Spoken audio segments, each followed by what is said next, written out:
नवरात्रीमध्ये पूजल्या जाणाऱ्या दुर्गा देवीच्या 9 रूपांपैकी 6वे रूप देवी कात्यायनी, जिची पूजा ह्या नवरात्रीच्या 6व्या दिवशी केली जाणार आहे. महिषासूर नावाच्या राक्षसाचा वध करण्यासाठी देवीने हे रूप धारण केले, त्यामुळे त्यांना महिषासूर मर्दिनी असे नाव संबोधले गेले. वामन पुराणानुसार महर्षी कात्यायन यांनी अनेक वर्ष कठोर तपस्या केली.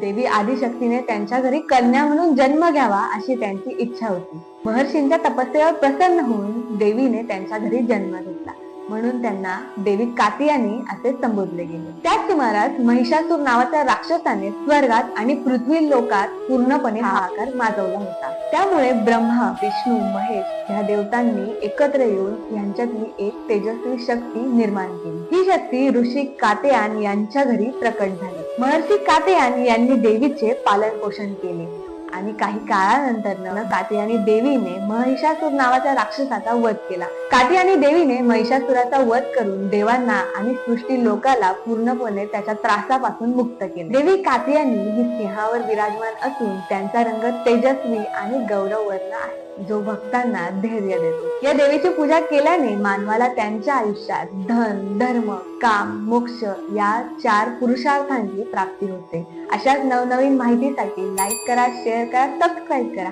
आणि पाहायला विसरू नका SN24 महाराष्ट्र.